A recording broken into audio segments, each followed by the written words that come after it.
Enfin, on voulait de la connexion entre Vinicius et Kylian Mbappé. Aujourd'hui, on l'a eu. Qui aurait pu croire que Kylian Mbappé allait faire la passe ici? Malgré notre victoire aujourd'hui, il faut quand même mentionner le fait qu'on n'arrive plus à marquer en première mi-temps. Je sais pas pourquoi. Pourtant, on a dominé. Heureusement qu'en deuxième mi-temps, Vinicius est rentré pour tout débloquer. Il y a eu l'impression que les joueurs avaient perdu leur finition. Vinicius, il rentre un but, une passe décisive. Rodrigo qui rentre et te ramène le penalty. Kylian Mbappé te le transforme en but. Et encore une fois, le gardien n'a rien vu. On pourra tout dire sur ce gars-là, mais les penalty, les gars, faut se dire la vérité. À chaque fois qu'il tire un penalty, depuis son arrivée au Real Madrid, le gardien voit jamais. Le gardien voit jamais la bonne direction. Aujourd'hui, il a marqué son 6e but avec le Real Madrid, même s'il y a beaucoup de pénaltys, je trouve, pour un attaquant. Et en plus de ça, sans les pénaltys, c'est souvent des tapines. Mais le plus important, c'est qu'il marque. Par contre, malgré son pénalty, j'ai pas trouvé son match exceptionnel, qu'on se dise la vérité. Kylian, on a besoin de toi en pointe. On a besoin de toi dans l'axe. Il est rarement dans l'axe. Et en plus de ça, en première mi-temps, l'écart de niveau technique entre lui et les autres était flagrant. En même temps, j'ai envie de dire, sur le terrain, il y avait Arda Güler, il y avait Rodrigo qui faisait du sale sur son côté. Et aussi, j'ai remarqué qu'il était beaucoup plus à l'aise sans Vinicius sur le terrain qu'avec. Ce qui n'est pas bon signe parce qu'il est amené à jouer avec Vinicius à chaque fois. Non, là, au bout d'un moment, va falloir être sérieux. Mettez-moi un trick titulaire, ne serait-ce qu'une fois, pour voir un truc vite fait. Parce que là, c'est bien beau de le mettre remplaçant parce qu'il est jeune, il vient d'arriver, mais au bout d'un moment, c'est les meilleurs qui jouent. Mettez-le vite fait. Parce que comment vous m'expliquez qu'à chaque fois qu'il rentre, il fait ses preuves?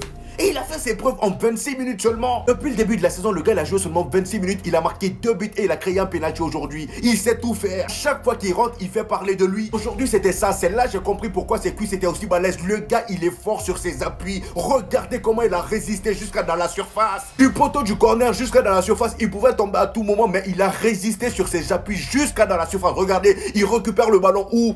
Il récupère le ballon au niveau du corner. Le gars le tire de partout. Il pouvait tomber, mais non. Les cuisses servira rien. Et quand il a mis une jambe dans la surface, qui s'est dit bon mon gars t'as gagné, je tombe. Et voilà, penalty. Kylian Mbappé même a reconnu l'effort, les amis. Regardez son sourire. Regardez le sourire après avoir marqué le penalty. C'est juste incroyable. Je pense que Endrick en tant que titulaire dans cette équipe de Real Madrid, moi je m'inquiète même pas. C'est vrai qu'il y a des joueurs en tant que remplaçants, ils sont forts. Mais ce gars là, je suis sûr à 100% que s'il est titulaire devant Kylian Mbappé, va falloir commencer à avoir peur pour Kylian Mbappé. Parce que lui là, depuis qu'il est arrivé, je trouve qu'il a prouvé beaucoup plus de choses que Kylian Mbappé en seulement 26 minutes. Alors imaginez s'il est titulaire.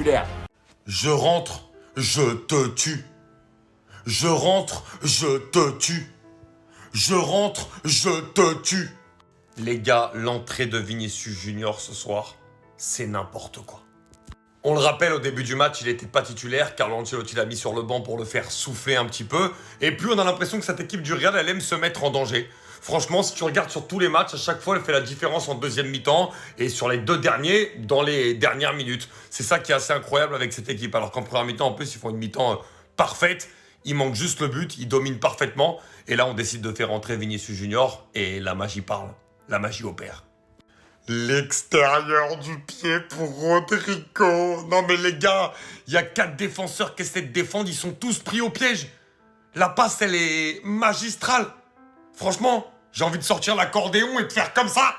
Et derrière, l'appel, la passe d'Eden Mbappé et but pour aller conclure. Vinicius Junior, quelle entrée de grande patronne. J'ai juré, cette équipe, elle est incompréhensible. Je ne comprends pas le Real Madrid. Aujourd'hui, franchement, il faut dire la vérité, ils ont super bien joué. Ça faisait longtemps que j'avais pas vu un aussi beau Real Madrid sur le terrain. Une première mi-temps incroyable où t'as un Arda Güler qui fait le jeu derrière les attaquants épaulé par Modric. Où t'as un bon Garcia derrière avec un bon Jude Bellingham au milieu. T'as aussi un bon Tchouaméni qui joue en défenseur central et qui n'était pas à son poste. T'as aussi un bon Mbappé et un bon Rodrigo qui ont beaucoup raté, certes, surtout Mbappé, franchement. Il commence un peu trop à rater même s'il a marqué ce soir. En première mi-temps en tout cas. Et là, ce qui devait se passer se passe. Le Real Madrid se fait punir par l'Espagnol Barcelone qui inscrit un but. Et juste avant, ils peuvent en mettre un deuxième. Enfin, ils peuvent en mettre un. Avec une super belle frappe du joueur qui passe juste à côté du poteau. Et là, t'as ce fou furieux qui rentre. Et le Real Madrid est en train de perdre 1-0.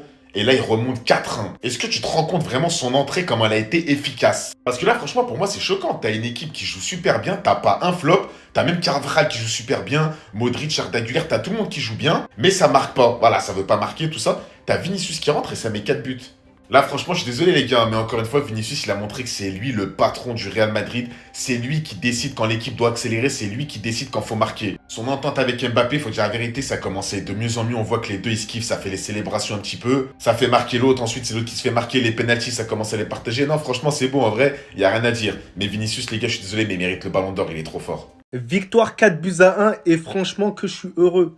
En termes de jeu, tout a été bien respecté. Vinicius est rentré, Vinicius a fait les différences, a fait mal encore plus à cette équipe de l'Espagnol Barcelone. Un but et une magnifique passe décisive en direction de Rodrigo et il arrive à mettre son but. Rodrigo, performance tout simplement stratosphérique. Lors de la première mi-temps, on a pu voir qu'il était à l'aise sur le terrain parce qu'il jouait effectivement à son poste. Donc sa relation avec Bellingham, Kylian Mbappé et Arda Güler se faisait assez aisément. En deuxième période, il est passé plutôt à droite et c'était plutôt bon aussi. Il contribuait bien au jeu. Arda Güler, son match a été hyper intéressant aujourd'hui. Vraiment, en termes de jeu, il a su fluidifier et rajouter cette touche de créativité. Bellingham, malgré ces images qui m'ont fait peur, et honnêtement, tu dois aller te faire soigner au niveau de l'épaule pour qu'on n'en parle plus. Ton match a été tout simplement impeccable aujourd'hui. Franchement, ça a été mon meilleur madrilène sur 90 minutes. Il a un volume de jeu, que ce soit offensif et défensivement aujourd'hui. Il a fait pas mal de récupération de balles. Il était intéressant sur cet aspect-là. On sent vraiment que c'est l'un des gros leaders du Real Madrid. Alors lui, c'est un buff, c'est un taureau. Sur le terrain, il récupérait tous les ballons. Il a apporté aussi offensivement. Et d'ailleurs, il nous a mis une frappe qui m'a fait peur carrément. Carrément, j'ai entendu le bruit de la balle à travers la télévision. Et derrière moi, t'as Modric, aka Netero.